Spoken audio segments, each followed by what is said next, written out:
Marina Lukšić-Hacin, dobrodošli and welcome. Marina, you work at SAZU, the Slovenian Academy of Arts and Sciences here in Ljubljana. What type of work do you do here?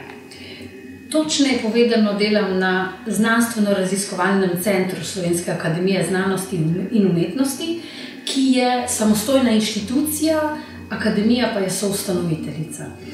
Osebno sem sociologinja, raziskovalka, doktor znanosti in pa predstojnica Inštituta za slovensko izseljenstvo in migracije pri ZRC SAZU.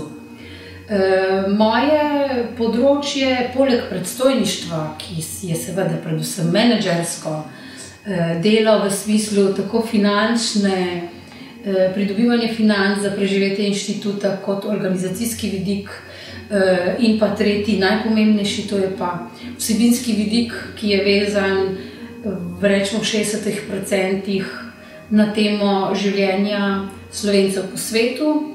Potem pa v zadnjih letih delamo tudi primerjave z priseljenci v Slovenijo in pa z migracijskimi konteksti po drugih državah širom sveta. Nekako skušamo položaj slovenskih izseljencev umestiti v mozaik, svetovni mozaik. What makes you proud to be a Slovenian? Mene osebno, kaj me dela ponosno, da sem Slovenka? Jaz sem pravzaprav najprej Marina Lukšić, potem sem Topličanka, potem sem Dolenjka in potem sem Slovenka. Tako nekako je moja identiteta zgrajena. Da sem Slovenka, sem najprej spoznala šele, ko sem šla v tujino. Dokler nisem odšla v tujino, nisem spoznala ponosa biti Slovenec v tem pomenu, kot ga poznam danes. Kaj me dela ponosno na to, da sem Slovenka? Mislim, zanimivo vprašanje. Jaz sem ponosna na to, da sem. Nimam nobenih frustracij in težav. Bi pa rekla, da mi v tujini melodija slovenskega jezika prijetno leže na dušo. Mi že po enem tednu jezikovne blokade, ko govorim druge jezike, vsaka že jezikovna podobnost pritegne človeka, kot da ga poznam od nekdaj, sploh pa slovenski jezik, mislim, da je način življenja, način razmišljanja. To je tisto, kar imaš občutek, da te družiš s človekom, ki podobno govori, čeprav velikokrat to ni res. Ampak tako smo narejeni, da ti stereotipi potegnejo. How would you define a Slovenian of today? Moram reči, zelo zanimivo. Običajno jaz sprašujem ljudi ista vprašanja, sama pa nisem bila nikoli vprašana. Težko odgovoriti. Kaj definira Slovence danes? Zdaj, če odgovorim kot strokovnjakinja, kot sociologinja, mislim, da je odgovor zelo kompleksen. Zdaj, najprej na prvo žogo Slovenci radi rečemo, da to je jezik. Pa čisto zares življenje Slovencev po svetu priča, da to ni to. Kaj definira slovenstvo? Slovenstvo definirajo ljudje, ki se počutijo za Slovence. Počutijo se za Slovence iz različnih razlogov.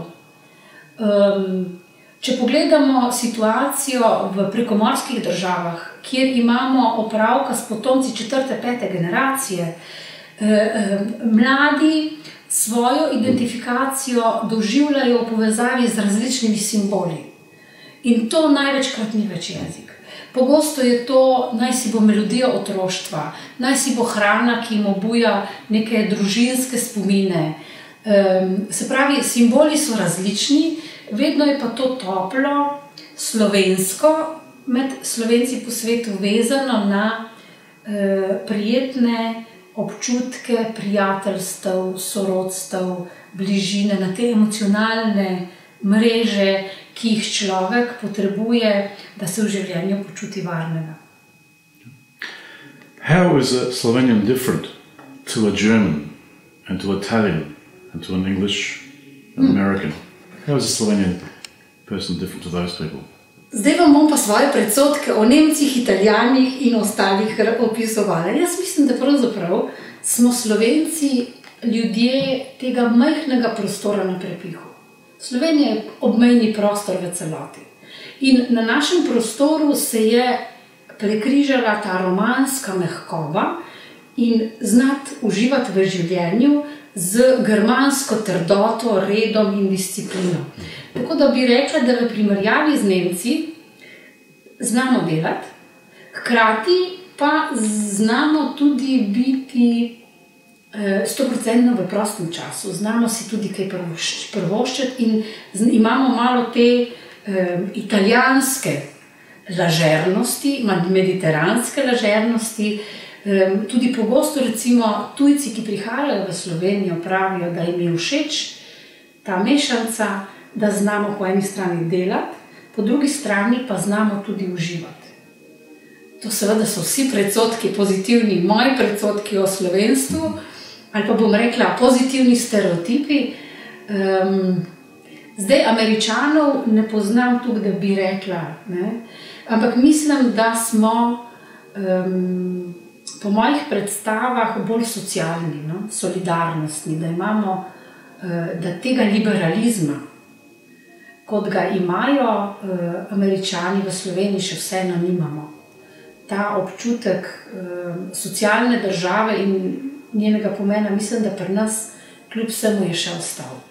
Ne glede na to, da nam država razpada, ampak mislim, da te vrednote še vedno imamo. What are the differences between a Slovenian of today and, say, a post-World War II Slovenian? Velike razlike.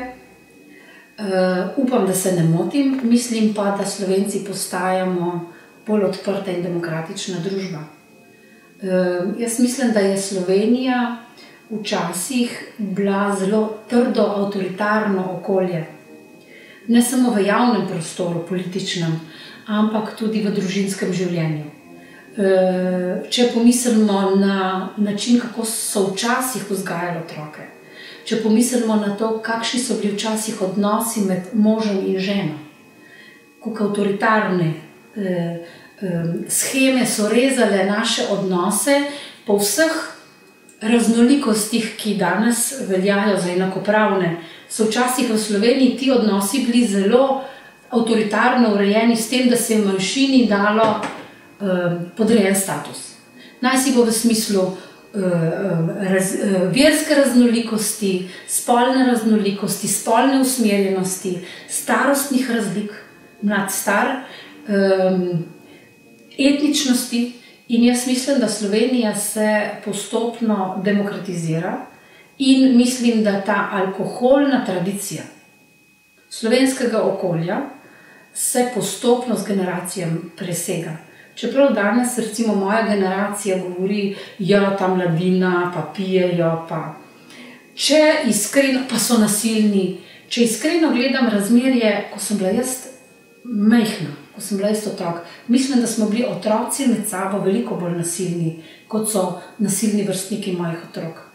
In da se je tudi po hišah veliko več vina točilo, sploh v vinorodnih okoliših. Ko sem bila jaz otrok, če si prišel v hišo in se ti je na mizo ponudilo vodo, je bilo to ni bilo gostoljubno. Danes mislim, da je tudi na podeželju ta način življenja že zelo drugačen in so se meje o običajnem življenju zamaknile in je tisto, kar je bilo včasih normalno, danes prepoznano kot nasilno, nesprejemljivo. In zato je tudi današnja mladina pod veliko bolj strogimi nadzori, kot smo pa bili mi, kot mladi. How has Slovenia changed since gaining independence in 1991 and what impact has that had on Slovenians? Ja, zdaj, moja največja bolečina, ko govorimo o demokratičnosti Slovenije, so radikalne spremembe, v katere je Slovenija padla zaradi osamosvojitve. Na nek način so te spremembe bile tudi nujne, ker smo bili mlada država. Ampak mislim, da tako kot smo bili nacionalistični in diskriminatorni do drugih etničnosti. To velja za enih 10 let po osamosvojitvi. Jaz mislim, da je to, upam, da je to obdobje najtršega nacionalizma Slovenije in da smo ga prerasli. V času Jugoslavije v Sloveniji ni bilo nikoli tako močnega nacionalizma, kot smo ga lahko našli v tem obdobju, in mislim, da postopno se Slovenci vlečemo ven iz tega intenzivnega nacionalizma in strahu pred ogroženostjo. To pač kilometri državnosti verjetno prinesejo.